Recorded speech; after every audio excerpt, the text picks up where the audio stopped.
All right, so good morning, everyone. Welcome to our December 6th PTO meeting. We have a really great agenda. We're going to get right into the agenda. I'd like to thank Mr. Bodner and Mrs. Witcher for helping organize some of our clubs, which we are going to allow our clubs to actually share first today so they don't miss too much school and have a neat opportunity to share some of the great things that happen after school. So up first, we have our Spanish club. Our advisor is Ms. Gawley. And we have several students with us here today. So we're going to turn the electronic microphone over to you, and it's yours to present. Hi, good morning, everybody. I'm Ms. Gawley, one of the Spanish teachers here at Daniel Hand and the Leader Spanish Club. And I am here with a few of our senior leaders, Matt Farmer and Emma Ianita and Tori Black.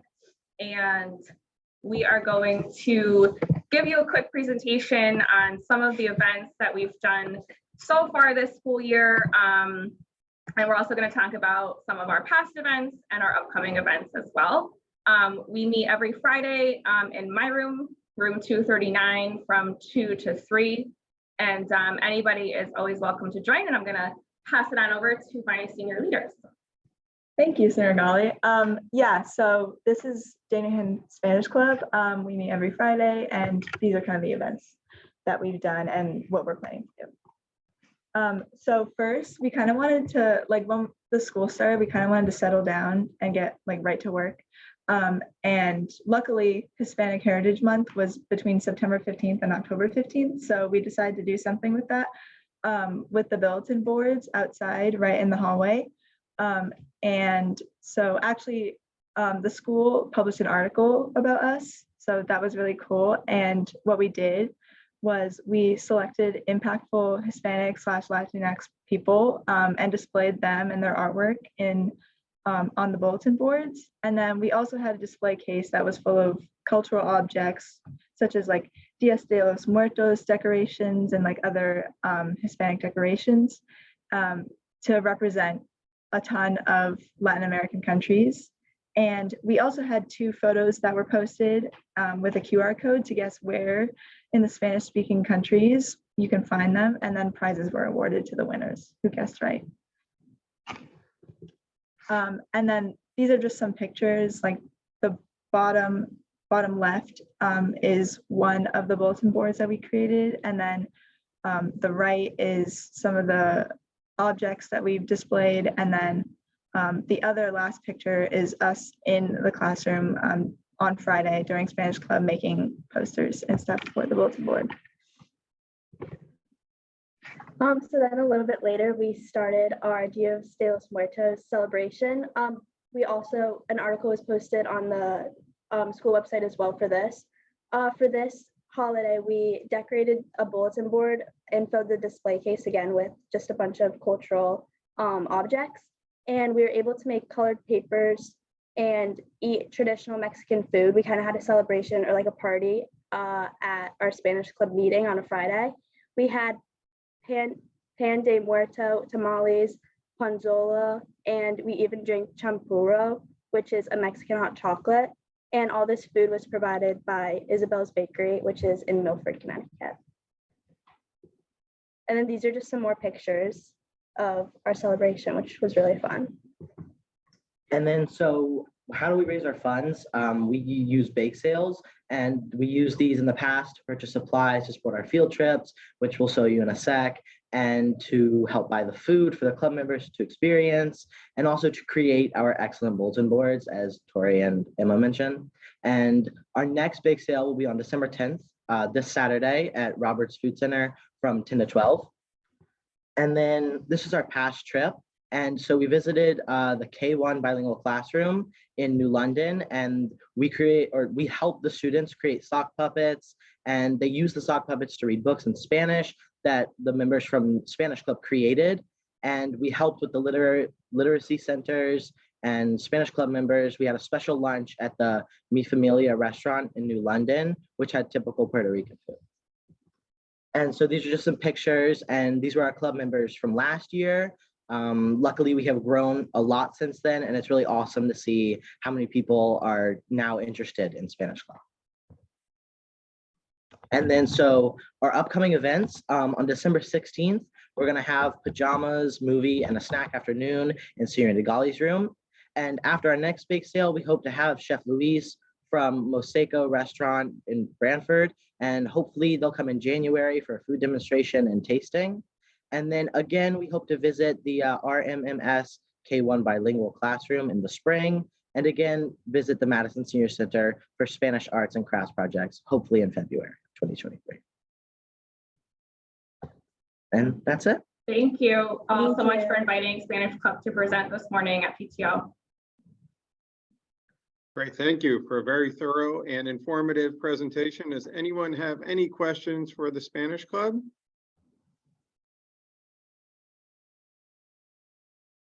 If you could just unshare the presentation, that would be great.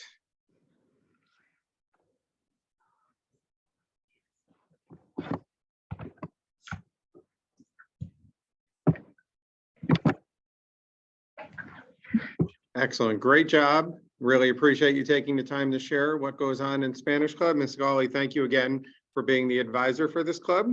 You're welcome to stay on for some or all of the PTO meeting. You definitely don't have to leave, so feel free to make that decision on your own. Mr. Bodner, if you wouldn't mind introducing the next advisor and the clubs that will be discussed.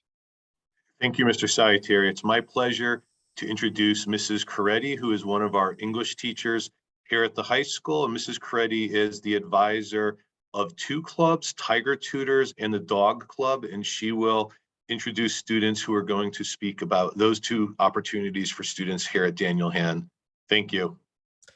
Thank you, Mr. Bodner. Good morning, everyone. Thank you so much for this opportunity. We're so excited to share what our clubs are doing this year.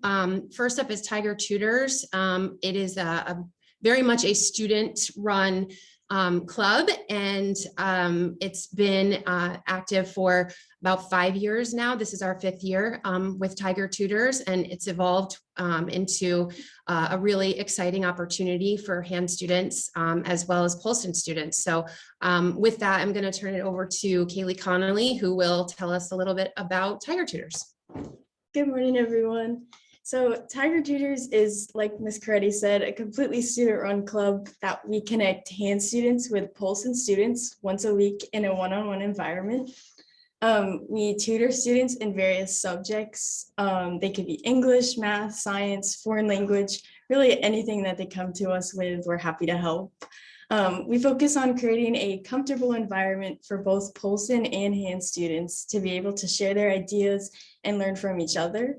We hope to create more of a mentorship kind of relationship. So we kind of go beyond just the homework help. We also want to be there for them to help them with study habits, organization tips, and just kind of share our experiences with kind of adjusting to the high school work expectations and helping them to see that it's not so scary. So this fall at Tiger Tutors, we've been meeting as a club to brainstorm some changes to our club atmosphere and the way we approach our tutoring. We've got some new ideas, some academic games, activities. We're very excited to try them out. We're going to kick tutoring back up in January, so we're very excited for the start of that. With that being said, we are always happy to welcome new members to our club. We are currently meeting every other Thursday afternoon in room 339 in Ms. Coretti's room, and that will be this Thursday. And please feel free to reach out to Ms. Coretti or me or Sophia Dunn. And yeah, always looking for new members. Thank you. All right. Thank you, Kaylee. And with that, I will turn it over to Dog Club. Dog Club is, we're in our 2nd year, right? 2nd year. And it's spelled DAWG. It stands for Dog and Animal Welfare Group. It is also a student-run organization. You know, the students take charge and they're doing some really great things this fall as well. So I will turn it over to Alice Walker and Larissa Curran to share some more information. Hi, everyone. My name is Alice Walker. Thank you for the opportunity to speak about Dog Club. Me and Larissa started Dog Club our sophomore year. It was after COVID, and we wanted to get involved in the school community. And we realized there weren't any clubs for animal lovers, so we started one with Ms. Coretti. The goal of Dog Club is to raise awareness about animal-related issues and support our local shelters. So our main way we do this is through content creation. We make lots of posters in our meetings, and we make content for our club Instagram. We cover a lot of different topics such as habitat protection, zoos. We cover puppy mills, tons of different things to create awareness about these animal related issues. And we research these issues in our meetings and we distribute the content. Unfortunately, because of COVID, we haven't been able to do many in-person events. We recently this year, we did a beach cleanup, and we hope to do more with local shelters, walking dogs, other opportunities that we can do now that COVID is over. And meetings are every other Thursday. We have a meeting this week in room 339, and we encourage everyone to come. Everyone is welcome. Thank you again for the opportunity to speak about Tiger Tutors and Dog Club. If anyone has any questions, please feel free to reach out to us.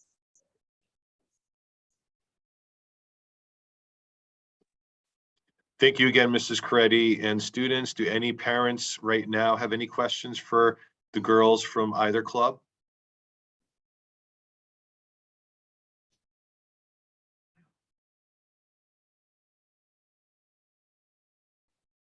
All right, again, thank you, Larissa and Alice and Mrs. Coretti.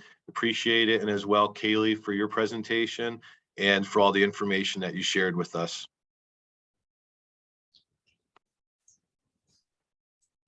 Mr. Salutary, are you going to come back on? Or you'd like me to introduce the next club? Mrs. Witcher's got it. Thank you. Thank you both.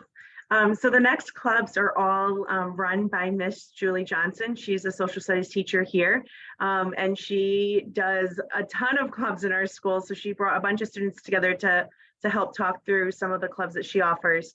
I believe first up is yearbook. No, do you want to switch it out? Smiles for Smilos first.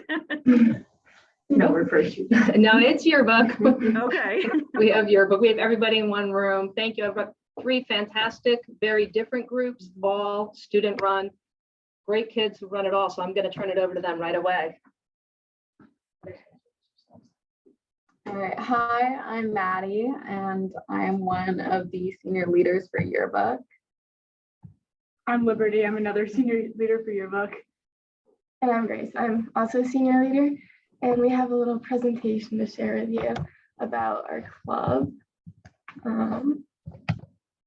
All right, so we meet on Wednesdays after school in room 328, which is Mr. Young's room, and we have our Google Classroom code, and it's really open to anyone. We have lots of people that do sports and just come when they can, and people who do stuff at home if they'd like, and you can really ask any of our leaders or also Mr. Young and Mrs. Johnson if you would like to join, or you could just come to the meeting. So next we're going to be talking a little bit about what we do as a club to put together our final product of the yearbook every year. So to start off, the obvious one is we take photos. We do have an outside organization that takes photos for us, but we also take our own photos for certain events. So we go to the sports games, classes, Wellness Wednesday, Halloween, and more. And we try to include as many people as possible into the book at least 3 times, if not more. Another really important part of yearbook is we call it tagging the pictures. So we identify like the names of the people in every picture in order to put together an index at the back of the book every year that kind of tells people what pages they're on so they can find themselves more easily. All right, so we also put these pictures on the pages. So certain people like to do this more, or certain people like to take pictures more, and you can really choose what you really want to do. And it's kind of fun because you can kind of design it the way you'd like. Another thing we do is we get quotes from people. So all different grades, all different types of people. We try to get as many quotes as we can in the book. And we usually have like 1 quote per page. Depending on what the page is, and it's just to try to like highlight the perspectives of the students in hand. And another really important aspect to yearbook club, especially this is what our leadership does a lot, is the design elements. So it's really mostly the students who get to construct the layouts. select the fonts, colors, and design the whole cover with obviously a company.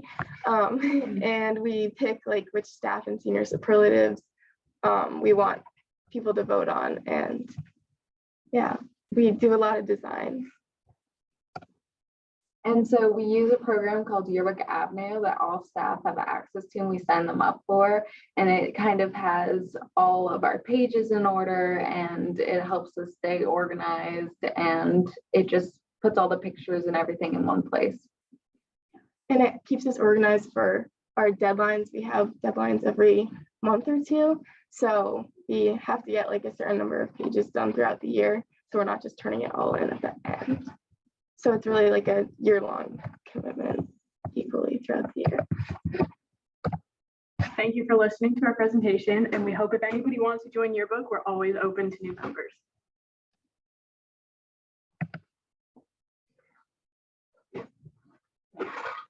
So a huge thanks out to them. They are the best leadership team we have. Met our first deadline yesterday. The next group we have is Smiles for Smilo. And we have Gianna and Kayla. Kayla is actually on Yearbook also in front of the leadership team, so double duty. So go ahead, guys.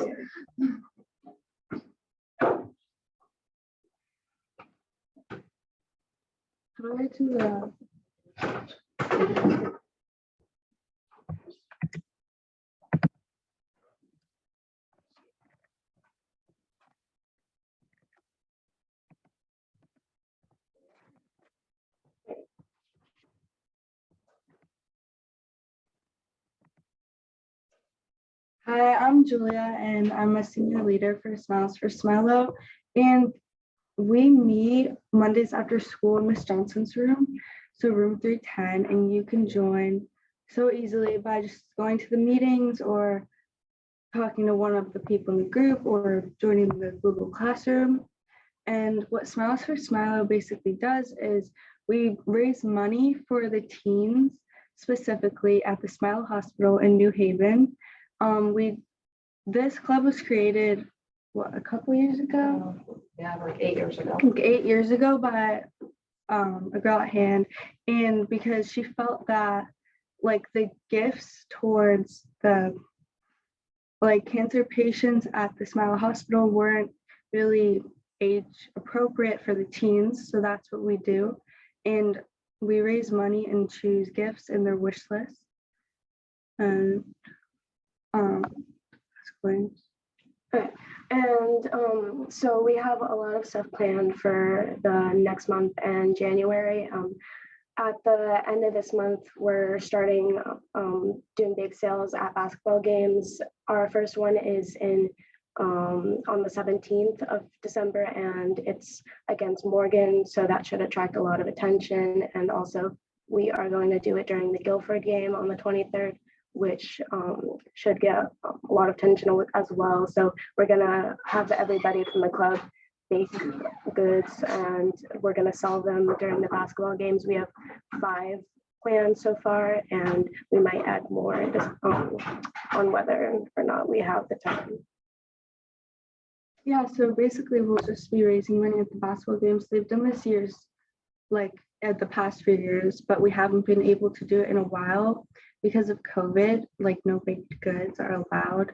But we're really excited to start this up again. Thank you. Thank you, Julia. Thank you, Kayla. Stop sharing. We have one more group from me, very different again. We have my chess club. And so we have Nick and Aiden to present on the chess club. Hello, I'm Nicholas LeBlanc. I'm the co-leader of Chess Club, and I'm here with Aiden. Chess clubs, what it sounds like, it's a club about playing chess, and anyone can show up at any meeting, and they can just come in and you can talk to a couple people, and you can find someone who will be willing to play you in a chess match. I guarantee that. And you don't have to know chess, or you don't have to know chess or be good at chess to join. You just have to show up. Yeah, and it's really a great like environment for. We've had a lot of new students to like chess and also to the school show up, and it's a great place to just meet people and just have a nice time after school. It's every Thursdays in room 310, and it's just a great place to meet new people and have fun playing chess and yeah. Thank you, guys. Yeah, Chess Club has been really an awesome spot. We had a lot of new students this year join. So thank you for listening to all the great stuff these kids are doing. They're fantastic, and I'll turn it back over to you.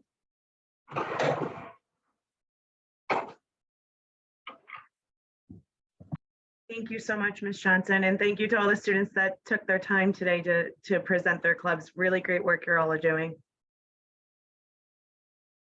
Yes, I'd like to thank the clubs and the advisors as well. And we do try to showcase some clubs that haven't attended PTO meetings, just so parents and hopefully students as well have an idea of the various opportunities after school. We like students to be involved, staying after school every day or many days as they can. And there's all different opportunities, and Ms. Gawley, Ms. Coretti, and Ms. Johnson, all with the help of a lot of great students, gave some really nice opportunities for some kids to consider. So thank you all for participating, really appreciate it, and I hope you have a great rest of your day. So moving on to the next part of our agenda, we have Jan Scott, our president, who will be sharing some PTO updates that include our December blood drive as well. So Jan, thanks for your time today. And I'm going to spotlight you because I know you really love that part of PTO meetings. Right, and now I have to follow all those great presentations. Perfect. Thanks for letting me have a few minutes. I just have a couple announcements. We received our first Amazon Smile donation of $25 last month.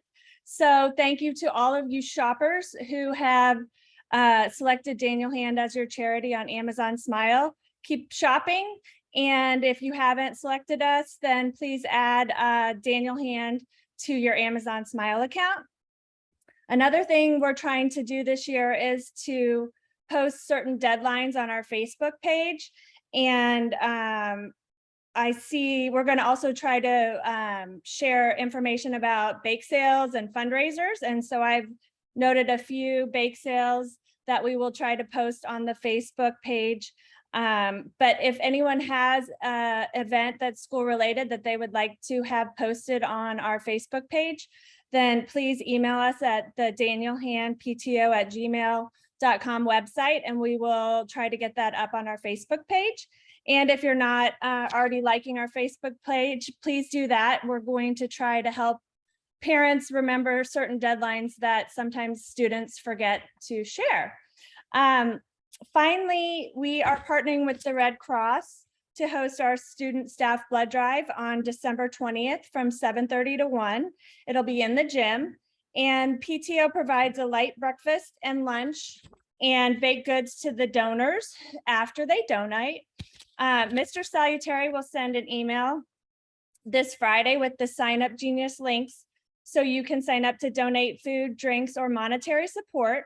And then there's also an opportunity for parents to come into the blood drive and volunteer at the food table.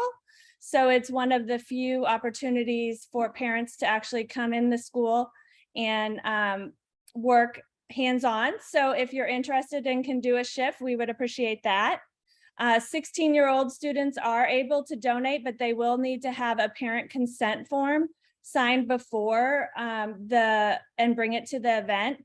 So that will be attached to the email as well. And students can also volunteer to work at the blood drive, signing people in. So if they are interested in doing that, they should talk to Mr. Belantic or Mr. Gwynn and learn more about the volunteering opportunity. One student gets a $500 scholarship from the Red Cross, the student volunteers. So that's something exciting, and it's always fun to reward someone for their hard work. That is all I have. Thank you very much. Great updates, Jan, and thanks for your work with the blood drive as well. Great cause, and it's nice to be able to be normal again with functioning. So again, I will be sending out information this week for sign up and additional information, just so people are aware, and hopefully we'll have a really good turnout. Does anyone have any questions for Jan?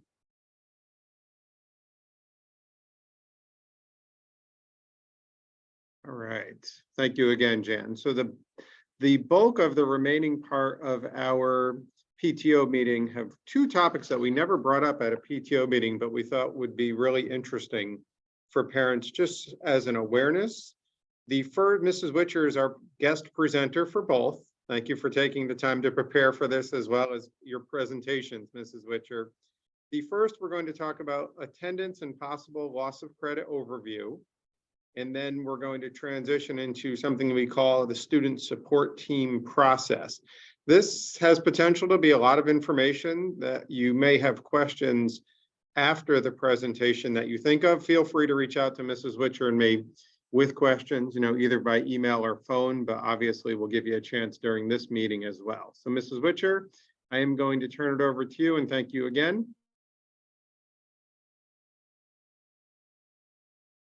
All right, thank you, Mr. Salutary.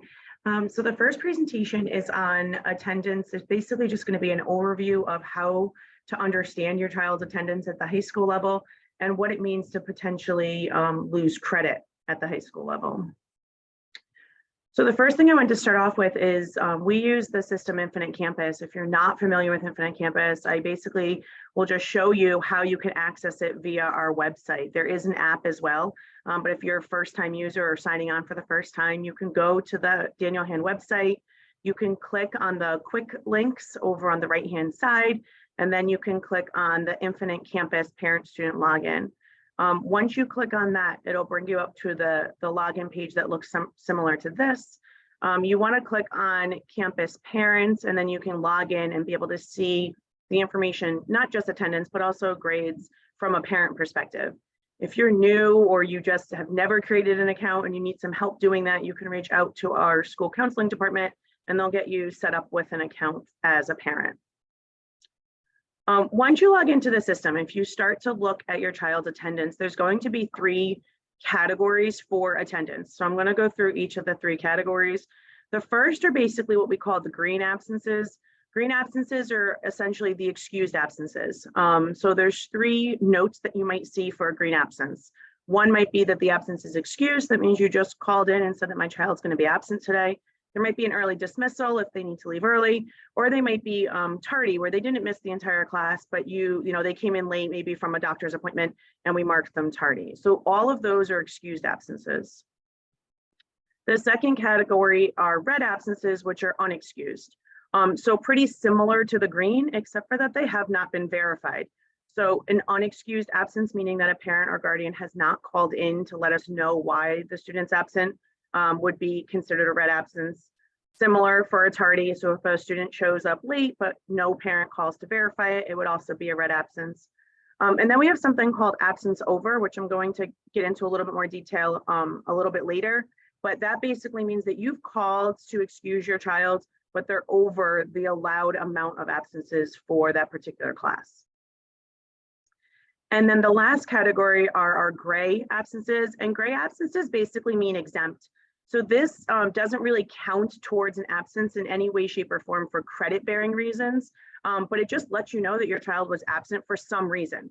So let's say they were out and you have medical documentation, it would go under medical and it would not count towards them in terms of a green absence.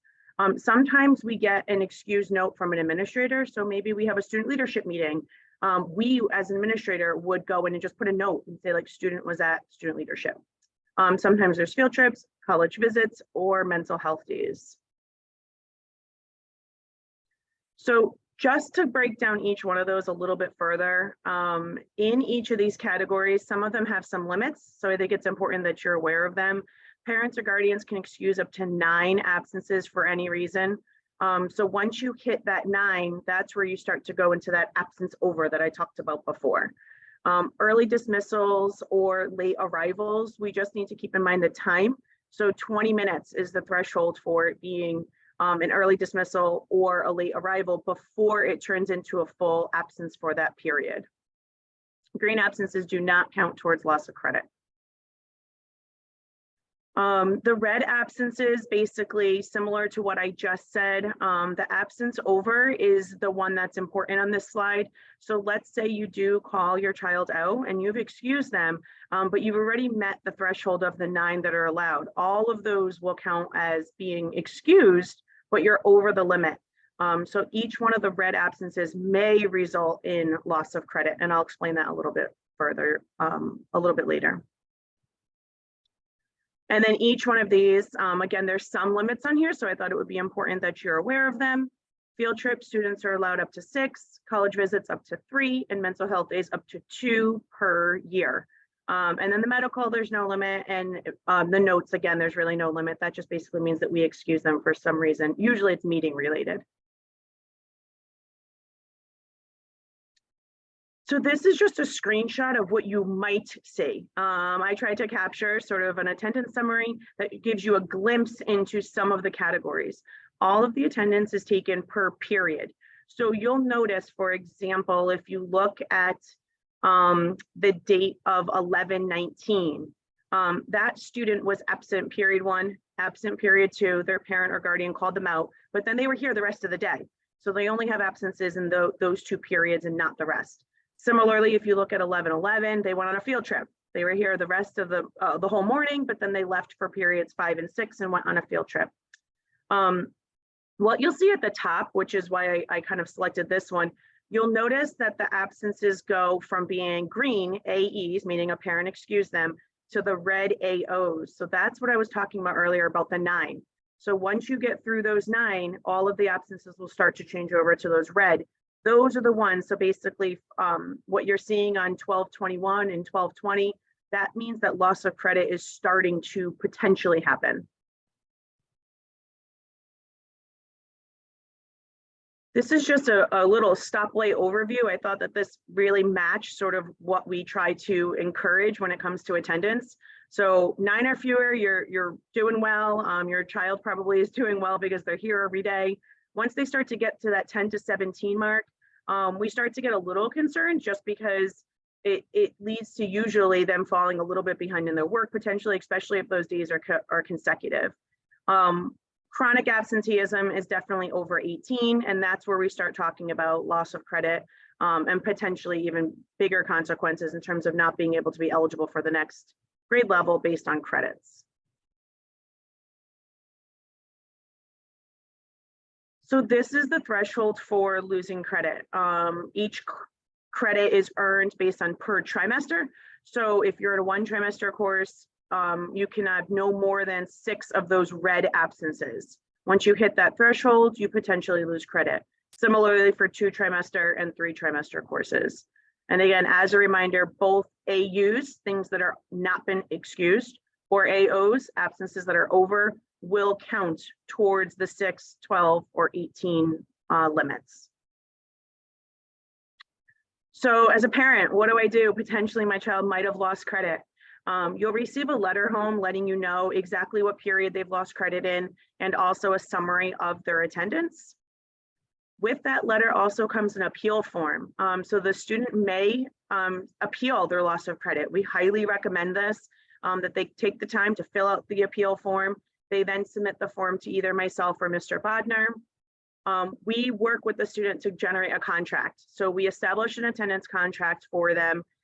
If they meet the conditions of the contract, then they will receive their credit back. Typically, the attendance contracts look something like, you must attend school for the rest of the trimester. Basically, our goal is to literally just get them to attend school on a consistent basis. If for some reason they don't meet the conditions set forth in the contract, then it will result in loss of credit. What that means is even if they pass the class, unfortunately, their credit will not be received. So they might be short in a particular area where they need to earn credit for graduation.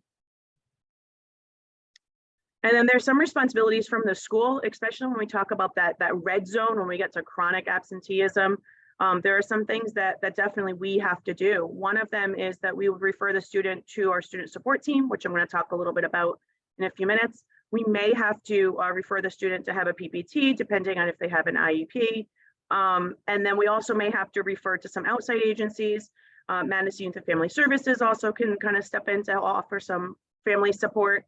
in the Department of Children and Family Services, mainly due to truancy and the laws around that. So this is for like the most chronic, when we start seeing students hitting 18, 20, 25 absences, these are some of the steps that we might take. In general, if you will have a lot of communication between myself or Mr. Bodner or the attendance office, the school counselors, well before we reach this standpoint. And so our goal is to partner with parents and guardians so that we never have to really get to that red zone that I talked about before. So that's my presentation on attendance and loss of credit. I'll do a quick questions if anyone has one. I'll stop the share for a minute and see if there are any questions.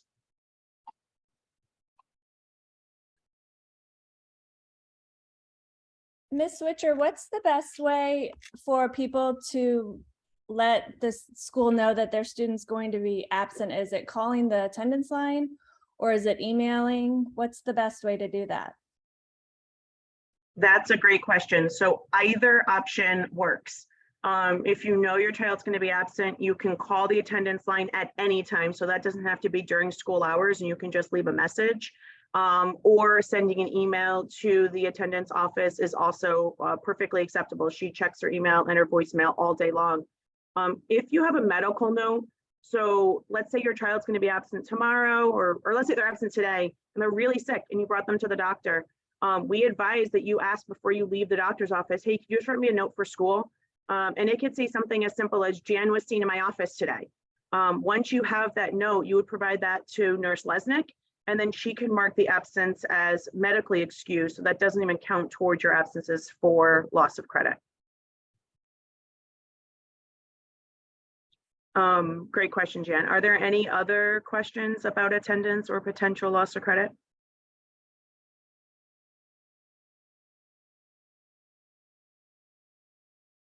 Okay, so I'm going to transition over to the second presentation, which actually goes a little bit hand in hand for attendance. I talked about at the end of the attendance presentation that it might result in referring your child to SST. So I thought it would be important to talk a little bit about what is SST. In general, SST stands for our student support team. If you think about students sort of as this range of where they stand in their academic life, their social emotional life. Some students do really, really well and they're excelling one moment, and then before you know it, they're struggling only a week or two later. So our student support team is that proactive team that gets involved to help students, again, sort of if you think about these zones, stay out of sort of that red or orange zone and much more stay into the green and the yellow zone. So the team's pretty extensive. There are 3 team leaders, myself, as well as the school psychologist, Lindsay Fandella, and the school counseling coordinator, Jennifer Hawley. But the team itself is made up of many members. Mr. Bodner is definitely part of this team, as well as all of the school counselors. Our English and math coordinator and interventionist are both part of the team. Our special ed coordinator, and then faculty members and support staff also join us at meetings from time to time. So a little overview of just tiers of support in general. So let's suppose your child is starting to struggle in any way, shape, or form. We start with core instruction that's happening right in the classroom. So all students receive what we call our tier 1 level of support. That might look like a graphic organizer in a class if they're struggling to get their paper started. It might look like visiting the math lab if they're struggling before a math exam is coming up. That might look like small group instruction with the classroom teacher if they just need to review a mini lesson that was taught that they didn't fully understand. So all of our students from time to time get what we call our tier 1 support. And then when you move throughout the tiers, some students just need a little bit more support. So about 10% or less of our students fall into what we call tier 2. And that's truly small group targeted intervention. About 30 minutes a week for a few times a week would be this tier 2 level. And then should it rise to the need of a tier 3, that is really more intense, individualized support at that point. So it's no longer really group centered, but really individualized. And you'll notice the time increases and the number of times per week also increases. So who and what do we serve? So basically, as silly as this little graphic image is, it sets the tone for what we expect out of SST. We keep the expectation the same. However, some students just need some support along the way. So we offer them support in math with our math interventionist, reading and writing with our reading and writing interventionist, as well as 2 other areas that I don't think we highlight enough. But executive functioning, some kids need help with planning and prioritizing and getting started, task initiation. So we offer support in that. And then the other category that, again, we don't highlight enough is mental health support and just emotional support. And knowing that students can sort of vary in their emotions from day to day, trimester to trimester. So we offer them support in that area as well. So in terms of the how, basically some type of initial concern develops.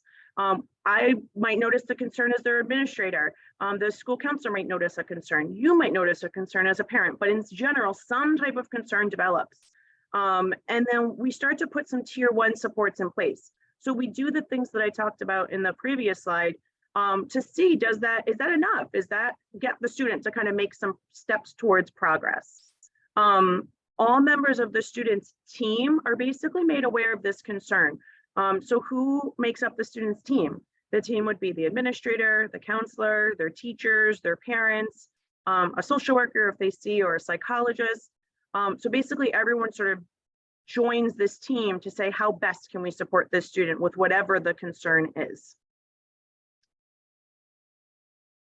If after going through that process and getting everyone involved, we still feel like this student might need a little bit more, then a referral is made to the SST. We meet as a team. We literally have a team meeting dedicated to that student to review the concern as a team.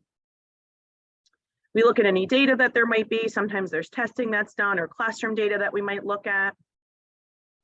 And then the team determines what the next steps are. So some of the next steps basically could be, in a nutshell, we're going to set a goal for that student. So maybe if it's a math related concern, we're going to set a math goal. They're going to work with the interventionist. They're going to get some small group instruction done. And then they reach their goal, right? This is a very idealistic model, is that we set the goal, they work towards their goal, and they meet their goal. We know that always doesn't necessarily happen. So sometimes our plans or our expectations is what looks like in that first line, but in reality, it does get messy. And so what happens when it gets messy? We just re-meet, look at new data, change up the plan. So sometimes we don't get from point A to point B as directly as maybe we would like. We review the student's progress every 6 to 8 weeks, and then we reevaluate the plan. Do they need different interventions? Do they need more intervention? Do they need less intervention? Sometimes students master whatever it is that they were struggling on, and they're ready to sort of go right back into tier 1. Other times they might need some additional support, and really what's happening in tier 2 isn't providing them what they need, and then we move them to tier 3. So those are just some of the options, but I will say that most of the plans look definitely like the little messy reality line in lieu of the straight from point A to point B expectation. So what is your role? How do you fit into this? Again, it goes just similar to what I was talking about with attendance. Everything is in a partnership. So if you're noticing something at home, you notice that their attendance is slipping, they're not wanting to come to school every day. You notice that they're really struggling, they're sitting up and doing homework for hours and hours that just seems not like what's normal for them. Same thing emotionally, you notice that they're a little bit more down or a little bit more anxious. Any of those things that bubble up at home, you should reach out to someone. And so I put on the bottom maybe who would be the first person you would reach out to. Again, we all work together, so you could really reach out to anybody. But ideally, if there are academic concerns, you would start with the teacher. If there are social emotional concerns, you would start with the counselor. And if it's more of an attendance behavior concern, you would start with the administrator. But again, in reality, you could reach out to absolutely anybody because we all work as a team, and we would all meet to discuss your child and the concerns that were brought to our attention anyway. So similar to last presentation, I'm just going to give you a chance to ask any questions that you might have. So I'm going to stop the screen share.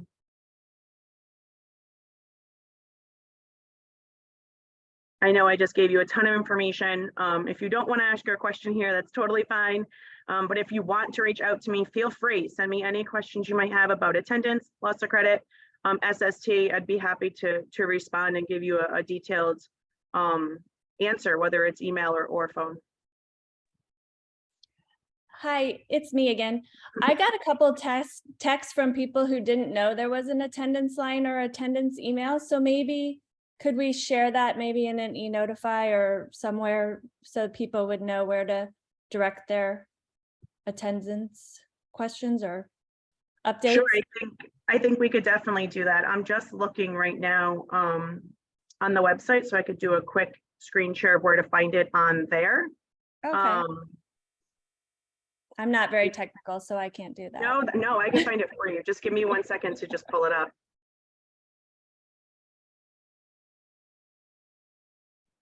It can be later too. I just was saying maybe something to share down the road. Absolutely. No, we could definitely share it. I was just trying to locate it on the website so I could actually pull it up for you. But we could definitely send that out and share that information. Our attendance secretary's name is Kelsey McIsaac. So that's her name if you're just wondering who she is. And she's right in our front office, but yes, she has an email and yes, she has a phone number, and we will definitely get that information out, Jen. Thank you. You're welcome. Any other questions for Mrs. Witcher? And Melanie, thank you very much. It's a lot of information. I would encourage anyone who's in attendance today, or if someone watches the video at a different point, to reach out to us, because there is a great deal of information, and obviously attendance is very important in school, and the SST process is there to support students for a variety of reasons. So Melanie, thank you again for sharing that information as well as preparing to share. We will wrap up today. I have just a list of some updates that I think are important to share, just as some informational pieces. Trimester 2 started yesterday. This year, as always, seems to be flying by. One thing we always like to mention during this time: if your child has a full period study hall or a free period, and freshmen and sophomores have study halls, juniors and seniors have free periods. A lot of students, look at their schedules over the course of years of the school year and will drop classes or change their schedules. So full classes might actually have seats open right now. We strongly encourage over this week, if your child has a free period, that they rather have a course in place of the free period to stop down and see their school counselor. We anticipate numerous seats opening every trimester, and that could be for a 1 or 2 trimester course, just something we encourage every time at the start of each trimester. Winter sports are about to begin. I mean, the actual competition piece, we are in full force for practice. If we can just support our students and our student athletes by having great fan sections, that would be excellent.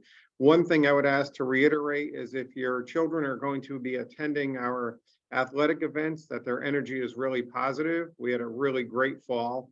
Our students did a nice job supporting all of our different athletics teams, which was really nice to see. We're hoping that continues during the winter. One thing I don't usually mention a particular team, but our boys basketball team is playing a team that's not always on our schedule, and their league actually organized their teams some competition at the Mohegan Sun. So our boys basketball team has a December 19th, 6:00 p.m. game at the Mohegan Sun. It would be great if we had a huge fan section there as well as our other events. That's a special arena, and I thought I would just mention that for our parent community. In a similar fashion, we have fall play coming up this week and some upcoming concerts. It would be great if we had big audiences at those as well. The fall play is titled Around the World in 8 Plays. It opens up this Thursday evening at 7 with additional performances on Friday and Saturday. I'm excited to attend on Thursday. Hopefully we'll see a lot of people there. We have 2 concerts in December as well. Our chorus performs at 7:30 in the Dining and Assembly Hall on the 14th of this month. And we have a combination of a jazz band and chamber ensemble on December 21st at 7:30 p.m. as well. Those students, those musicians really appreciate people in attendance. They're great events. as the fall play will be. So if your calendar allows, it would be great to have people there. Our Nurse Lesnick, asked me to share just a reminder that if you have a student in 10th grade, mandated physicals need to be submitted to the health office. Feel free to contact Nurse Lesnick if you have any questions. She'll be sending out a reminder just so everyone's up to date with the physical requirements. And last but not least, our January PTO meeting, January of 2023. I'm not sure I'm ready for 2023, it comes quickly, is the first day that we return from vacation. So we don't anticipate a lot of student groups on that particular day, but we are planning to have a few important topics that we hope you'll join us with. We are going to talk about the revisions to the 23-24 program of studies that include some new courses that we'll be offering, which some are really exciting and we want to share. We'll talk about the scheduling process for the 23-24 school year, which will actually begin on January 11th. We're starting a little bit earlier this year. And then we're planning to have Mrs. Aguzzi, who's our World Language Department chairperson or coordinator, as we state at our high school, to share information about the second year of our Seal of Biliteracy, which is a really great opportunity for students. We had many students embrace that opportunity last year, and it was really, really positive. So we want to make sure we have that information communicated to all of our community as soon as possible. So we'll have a few other topics as well, but those will be some of the big ones. We're planning as a high school in January, we obviously are completely focused on this school year, but we start to shift some of our attention to the scheduling process. Mr. Bodner will share some scheduling details as well, just as we get smaller in enrollment. It is a little more challenging with fewer courses being offered, but that will be a very informative meeting.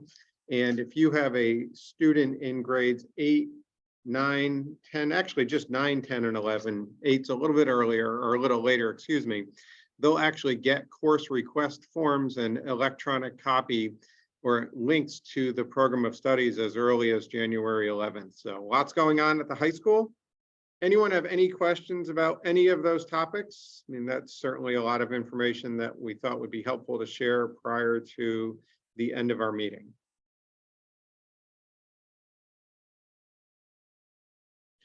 All right, hearing none, I'd like to thank everyone for their attendance. I really appreciate it. And if we don't get to see anyone, prior to the end of the next couple of weeks, I'd like to just wish everyone a safe and happy holiday season.